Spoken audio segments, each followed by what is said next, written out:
आशा करता हूं कि आप इन वीडियो को दोस्तों और परिवार के साथ साझा करेंगे। सबसे महत्वपूर्ण बात यह है कि यह अध्ययन आपको बुद्धिमानी से चलने में मदद करे। एक बार फिर धन्यवाद।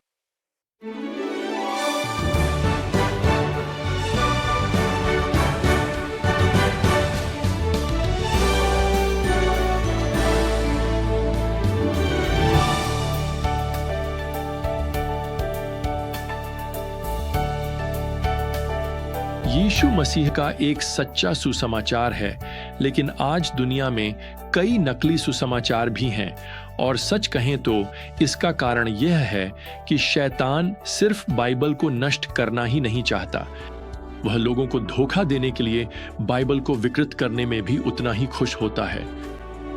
अनुमान लगाया गया है कि आज दुनिया में लगभग 5000 ऐसे पंथ हैं जो किसी न किसी रूप में बाइबल या ईसाई धर्म से संबंध होने का दावा करते हैं। वास्तव में हमेशा से ही चर्च में लोगों का आना जाना लगा रहता है। कुछ लोग चर्च में आते हैं और कुछ लोग चर्च छोड़कर ऐसे समूहों में शामिल हो जाते हैं जो यीशु, परमेश्वर या सुसमाचार के बारे में विकृत विचारों का प्रचार करते हैं। यह दुखद है, लेकिन वास्तव में हमें इससे बिल्कुल भी हैरान नहीं होना चाहिए।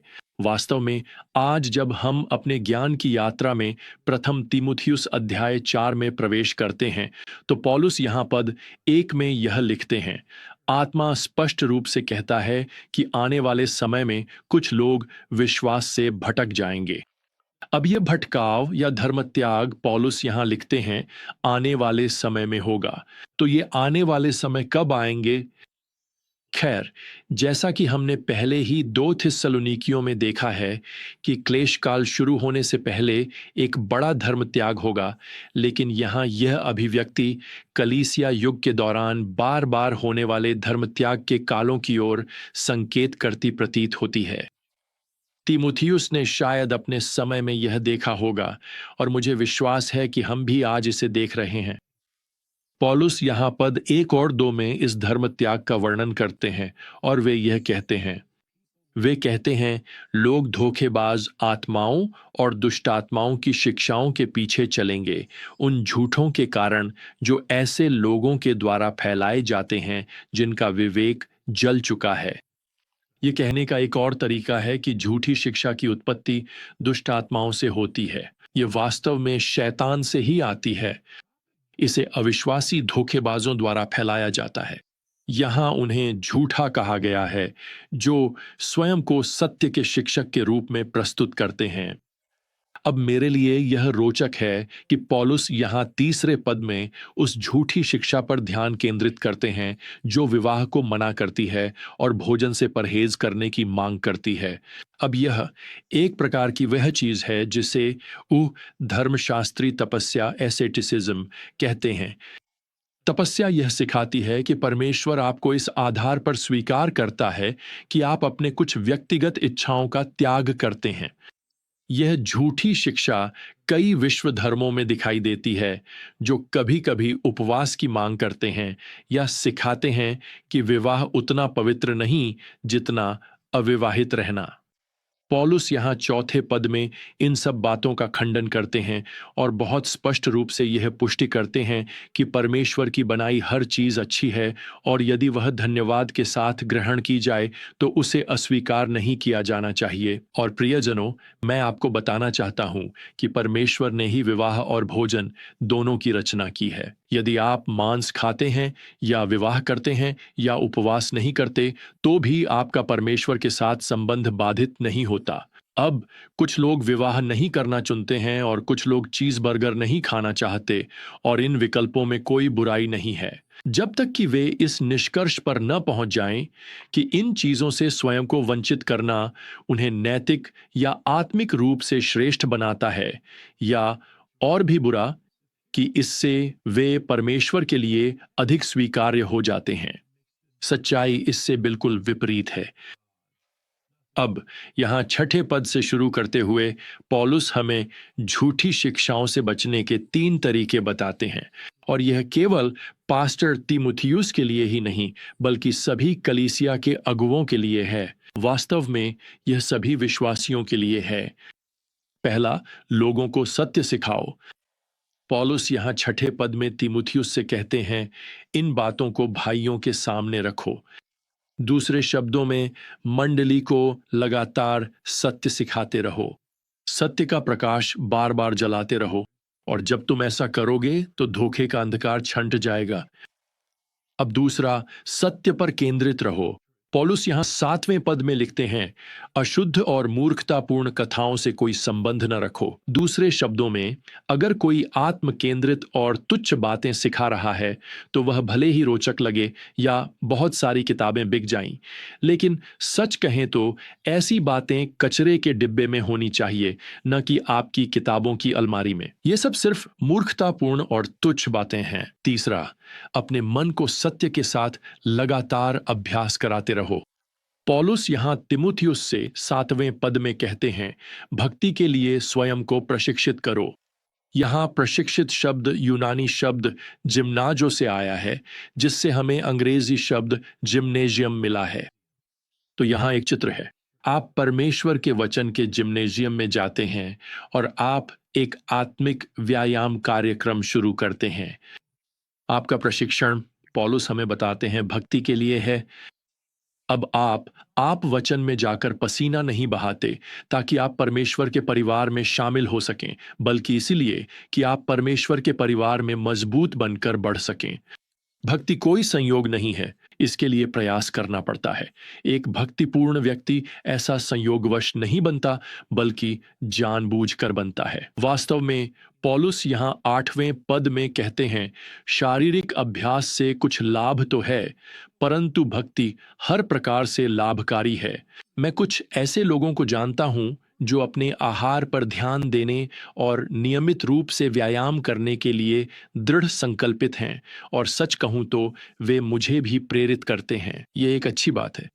वे मुझे याद दिलाते हैं कि मुझे और अधिक सब्जियां खाने के लिए हाँ और चॉकलेट से ढके डोनट्स के लिए नहीं कहना चाहिए। खैर, मैं उस उम्र में हूं जहां मुझे हर चीज के बारे में सोचना पड़ता है जो मैं खाता हूं। शायद आप भी ऐसी ही स्थिति में हों। तो पौलुस यहां क्या सुझाव देंगे वह ये है, हमें अपने आत्मिक आहार के बारे में अधिक बार सोचना चाहिए, बाइबल पढ़ना, प्रार्थना करना, शास्त्र का स्मरण करना। आइए हम आत्मिक अनुशासन में भी उतनी ही लगन से अभ्यास कार्यक्रम विकसित करें जितनी लगन से हम कहीं जिम जाकर शारीरिक व्यायाम करते हैं। अब पौलुस यहां 10वें पद में भक्ति की खोज के बारे में कहते हैं। वे कहते हैं, हम इसके लिए परिश्रम और प्रयास करते हैं। अब वे इस तरह के अभ्यास कार्यक्रम, इस तरह की लगन के लिए हमें एक प्रोत्साहन भी देते हैं।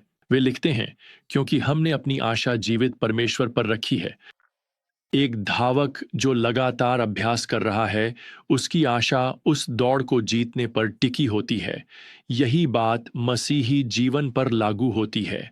हमारा ध्यान विश्वास की दौड़ को दौड़ने और अपने प्रभु को देखने पर है। हम भक्ति में इसलिए मेहनत नहीं कर रहे कि हम स्वर्ग जा सकें, बल्कि इसलिए कर रहे हैं क्योंकि हम स्वर्ग जा रहे हैं, और यही आशा से भरी प्रतीक्षा हमारे भीतर सेवा करने और प्रभु को प्रसन्न करने की स्वाभाविक प्रेरणा है। अब इसी के साथ पौलुस यहाँ 10वें पद में जीवित परमेश्वर का वर्णन इस प्रकार करता है, जो सब लोगों का उद्धार करता है, विशेषकर विश्वास करने वालों का। वह यहाँ यह नहीं कह रहे कि हर कोई उद्धार पा गया है। वह मसीहियों को यह याद दिला रहे हैं कि एक भक्तिपूर्ण जीवन जीना केवल हमारे ही लाभ के लिए नहीं है, बल्कि उनके लिए भी है जिन्हें उद्धार की आवश्यकता है। हमारा भक्तिपूर्ण जीवन तब परमेश्वर की उद्धार देने वाली सामर्थ्य की गवाही बन जाता है, जब हम इसे अपने चारों ओर उन लोगों के सामने जीते हैं जिन्हें उद्धारकर्ता की आवश्यकता है। अब पौलुस पास्टर तीमुथियुस को कुछ और चुनौतियां देते हुए आगे बढ़ते हैं। वह यहाँ 11वें पद में लिखते हैं, इन बातों की आज्ञा दे और सिखा।